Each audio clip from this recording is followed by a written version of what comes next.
Well, Lawrence, thank you so much for helping my project. Honored. Could you say a little bit about yourself? Hello, my name is Lawrence Lewis. I know the interviewer here, Nathan, through my brother Linus. I graduated from the University of Houston back in 2000 with an IT degree, and I've been working in the IT field ever since, specifically in a government agency called Harris Central Appraisal District. So the purpose of where I work is basically reassess property values for the purposes of taxation. I work in the IT sector, our IT department, supporting the IT infrastructure.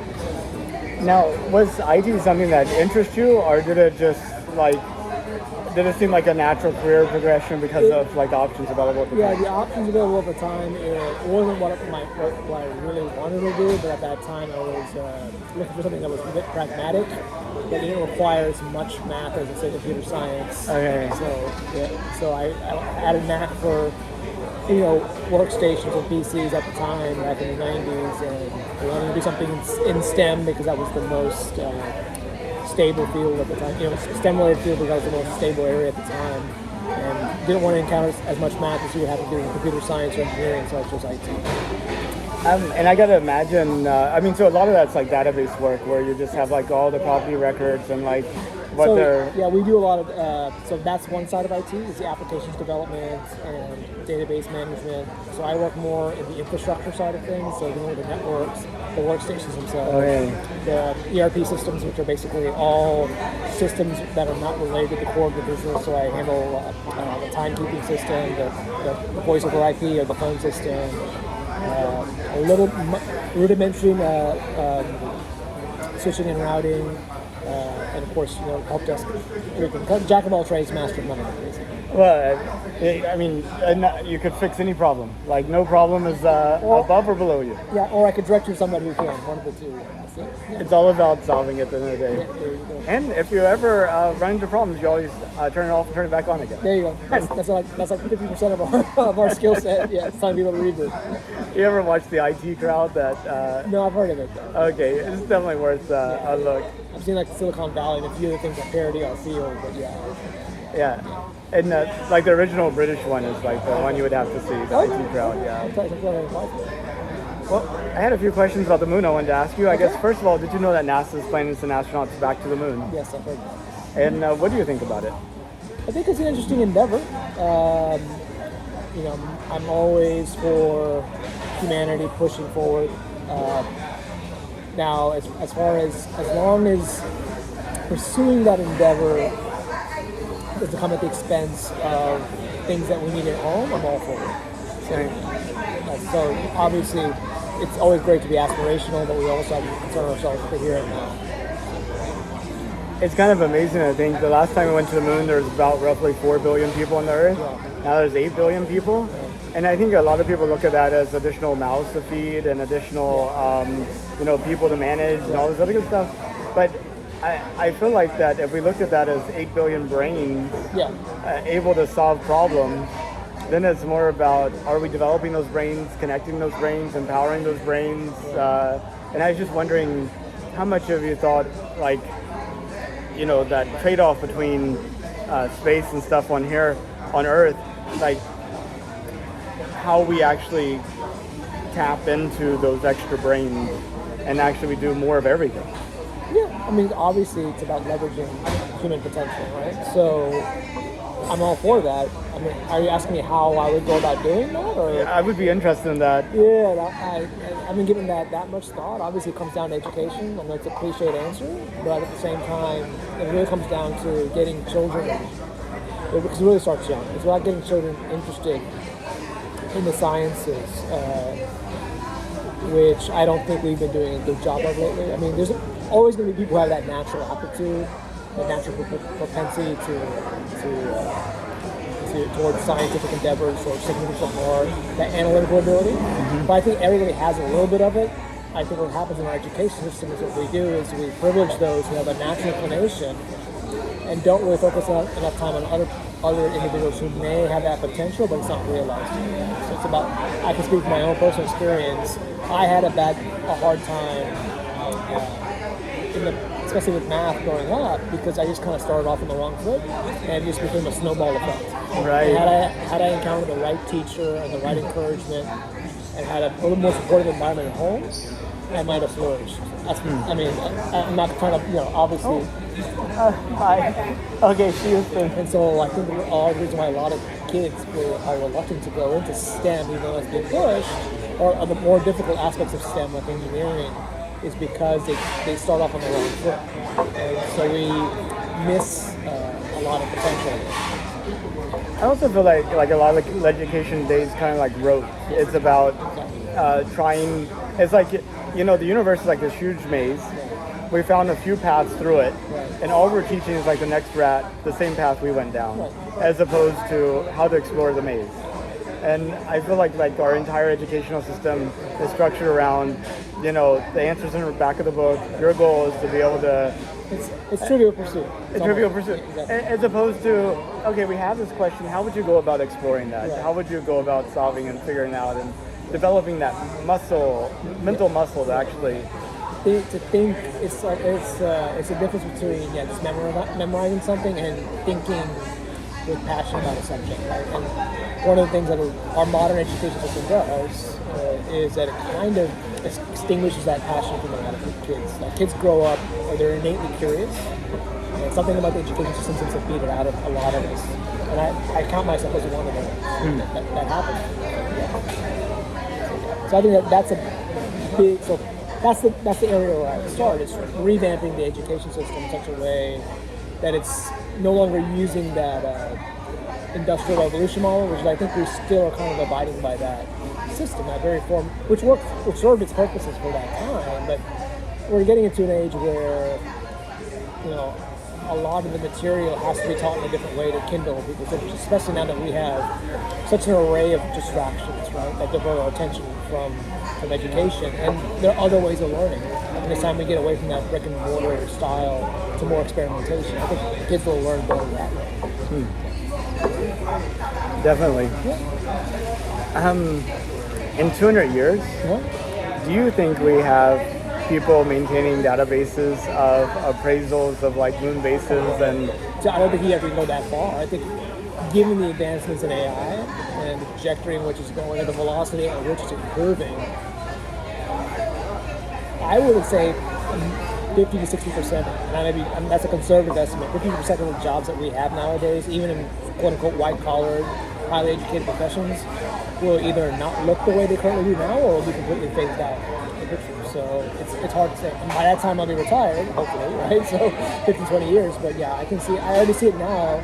And I work in the government sector, which is stereotypically slow and it's an accurate stereotype. We're slow to adopt things, but even we are getting on the AI bandwagon now. Mm-hmm. So we're already employing bots to do some of the rote data entry that we've hired other data entry staff for, saving us a lot of money in the long run. So we're doing that. We're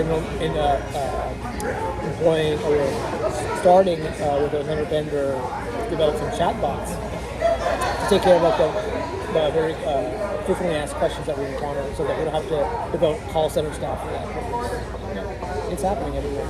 So it's unavoidable. I use ChatGPT. I pay for the upgraded version, and occasionally I ask it about some books. Are you familiar with this book? Oh yeah, I'm familiar with this book. Can you summarize the story? And it gives me very well articulated summary of the story. And in some cases, completely wrong. Yeah. But if you weren't familiar with the story, you'd be like, oh, that's what it's about. Because I mean, it's AI, it's smart. Right. No, it's only as smart as the information is fed, right? Yeah. So the issue is a lot of people will bring that kind of those deficiencies up about AI, but if you look at the history of technological development, every emerging technology is fraught with problems, and there were always naysayers and detractors, but eventually that technology becomes the dominant thing. Whenever the combustion engine came out, it couldn't compete against a horse, sure, right? Yeah. But now no one would ride a horse except as a novelty, or if you're a rancher. I know. To get around. Right? You can't stick the horse in a garage for 2 weeks and come back and be able to take a ride. Exactly. Yeah. But when that combustion engine first started out, it wasn't impractical, right? So. Yeah, no place to get gas. Right. Nobody knew how to work on it. You had to hand crank it. Right. It might break your arm in the process. Right. So, every novelty that people laugh at now becomes the dominant technology. So yeah, I'm very wary about anybody dismissing something just because the initial phases or the infancy phase of that technology that looks primitive. Give it some time. Yeah, I know, but I mean, going back to the automobile, Yeah. thing. I understood at one point there was like only 2 cars in New York City, Right. and they ran into each other. Right. Because we didn't quite understand like the dangers and the needs for certain training and kind of things. And so I think we have to go also through that period. So can we survive it? Is the other question. Oh, yeah. So we're here sitting at Cheba Hut in Houston. In 200 years, do you think we have people on the moon and Mars and other places, and people are sitting at like Cheba Hut equivalents there, just having chats like this? It's possible. I don't know enough about I know that there are many challenges with space exploration and definitely living out in space. So I don't know how. I don't want to say they're insurmountable because humanity has proven itself to be very, very adaptable and capable of meeting many challenges. I just don't know if we'll get there in that period of time if we don't set ourselves back because we misuse technology in a way that's destructive. Right? So that's the opposite side of things. Right? Yeah, we're capable of many things with our creativity that are both positive and negative. And so as long as we don't destroy ourselves in the process, it's possible. I can't give you like a probability estimate. I think it's like 80% likely. I'm not sure. So you think there's a possibility we may not be anywhere in 200 years? Absolutely. Absolutely. Because we could always set ourselves back because we could have theoretically wiped ourselves out when the atom bomb was invented, right? Mm-hmm. So that's still a looming threat. Or some type of genetic, biohazard. I mean, we just saw COVID. Well, COVID is one, but the other, obviously, because we're engineering viruses, obviously, with the intent to make them strong with gain of function, right? For the purpose of saying, okay, can we combat this virus in its most robust form? Mm-hmm. That's one area. But the other area that I'm worried about is genetic selection. Now, people are entertaining designer babies. Sure. What kind of long-term consequences will that have? Will two parents who want to give their kids a competitive edge by them being taller, faster, stronger, and more intelligent, will we know the downstream effects of that? We don't know that. So, sure. So there's no while we talk about ethical constraints around technological development, it seems to be just a lot of talk and nobody's taking it seriously. But it's also, you have like these Amish communities where they've purposely chosen to keep certain technologies out of the community because they wanted to have a certain lifestyle and certain things like that. And, how do you decide what technologies and how they're used that you want to, like, how do you choose, first of all, to make that decision? Right. And then who gets to make that decision? It's like a challenge. Yeah, that is a hard thing because, we have ethicists in the academic sector. How much people heed their words, I don't know. So, I don't know. It's a question. I think, again, it comes back down to, I know it's a cliched idea and it sounds almost repetitive in saying this, but it really comes down to early education. So, a restoration, if not of a religion, which I know is kind of a hard thing to get people back into, but some sort of inculcating in children at a very early age some idea about ethics and morality. That's the way it has to start before we introduce them to technology, right? Because it's not about can you do something, it's that should you, and in some cases maybe you shouldn't. This CRISPR technology we're using now to gene edit has many positive uses, in terms of remedying health issues and genetic abnormalities, but it can be used in nefarious means as well. Right? And the problem is, because we're not a global community in that sense, we're not all in agreement about certain things. So let's say if the United States were the forerunners in making gene editing ethical, China may not be, or India may not be, or Russia may not be, right? Or vice versa. They could be the ones that are. But also, I mean, technology is so available and dispersed. Yeah. We're not talking about countries making decisions. We're actually talking about individuals. Right. So, I mean, it only takes like a handful of people in America, or in India, or in Russia, completely disconnected and not in control by anybody, who could decide to pursue such things. Exactly. And that's one of the dangers of AI, right? Because now it empowers the individual in a way that is unprecedented in human history because in times past, in order for any individual to do something significant, they had to have a corporate infrastructure or academic infrastructure to get that off the road. So, for example, with Dr. Robert Oppenheimer's nuclear bomb, there were some checks and balances, but not it wasn't perfect, obviously. But at least you had individuals who call into question, hey, is this the right thing to do? Right. So when I watched that movie, Christopher Nolan movie, I don't know if you watched it. Which one? Oppenheimer. Oh, I did. I did watch it. It's very difficult to follow, actually. Yeah, it is because it jumps back and forth, between time, and Nolan has a tendency to do that. That's like his signature move is to have this non-linear storytelling, but beyond the mechanics of the storytelling. What's interesting about it is that you had so many different personalities. Some that were ambitious and wanted unfettered progress, while others were trying to, hey, let's rein this back. Is this smart to do this? So that may not be there when you start to empower the individual with that level of technology, like through AI, where they can find out anything and they can do it. That's it. Well, I mean, it's also how do you educate people about, how do you be safe? I was at a woodworking shop the other day, and we were talking about the onboarding and safety and stuff, and it occurred to me that more effective than any sign you put up or any class you give, you have like a jar of thumbs right next to like the saw. And you're like, feel free to add your own, so that like triggers the thought like, oh my gosh, I could chop off my thumb here, that might be more effective than. Exactly. So it's difficult. Like I said, I going back to the whole moon mission, right? What you're talking about. So, like I said, I think it's a net positive, just as long as we can invest in that technology and we can invest in space exploration. I think that's very important because you would know this better than me. Many of the advancements that we have nowadays that we take for granted, everything from our cell phone to the materials that make up the modern world, are the result of R&D that was part of space exploration. So I would to not fund that endeavor, which I know there's a big political push now to cut funding for R&D, especially like in places like NASA, or there was in the past.